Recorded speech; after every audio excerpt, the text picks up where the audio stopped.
Welcome back to the Microgreen Thumbcast. Today in episode 22, we'll do a deep dive into the power and importance of having long-term vision for your microgreen business. So, if you guys want to, in the comment section, let me know, have you had any challenges or changes with your goals in your business as we start talking about these goals?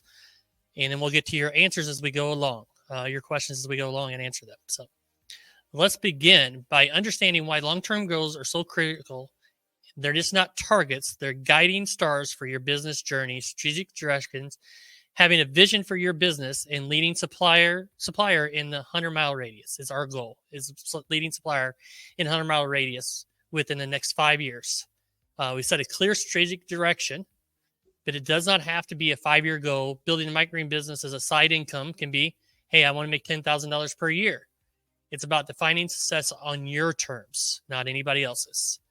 For us and our microgreen farm, the goal is to increase our reach and build up to a regionally known brand in 5 years. Our lease is up then. So at that point, our goal is to be in the process of building a new, larger facility, able to grow enough food to supply a 200-mile radius.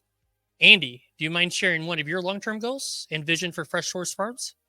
Yeah, it actually is very similar because we're gonna be in a 5-year lease as well, starting here once we eventually get into our new space.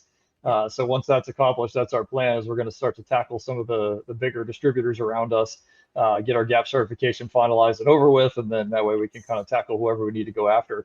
I mean, with having Philly, Baltimore, DC, New York City, all within a 2.5 hour drive, we got a lot of places to play with. So yeah, we're trying to start locally, like Philly or South or Baltimore or North or just north of DC, and kind of hit all those places up. And then but yeah, that's our goal, really. I mean, we got very similar ideas. Yes, seems like we're pretty aligned in that for sure.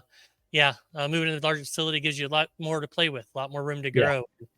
You have way more population density than what we have, so definitely can grow for that for sure. But we just have to drive a little further than what Andy does, and then we get that population density. So just being a different area demographic like that, you may have to drive further. Andy has to drive less. It's just the way it is, and that's where we live. So you just have to deal with where you live. Yeah. So I would love to get 1% of New York City, right?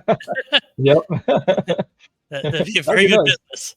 That's way out there. Yeah.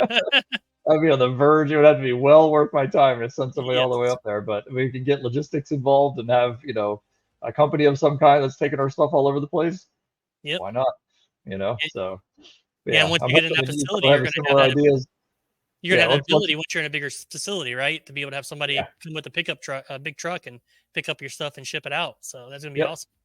Yeah, and then hopefully by the end of that 5 years, we'll have enough set aside to be able to purchase our next building instead of having to pay a rent on it, which would be really nice.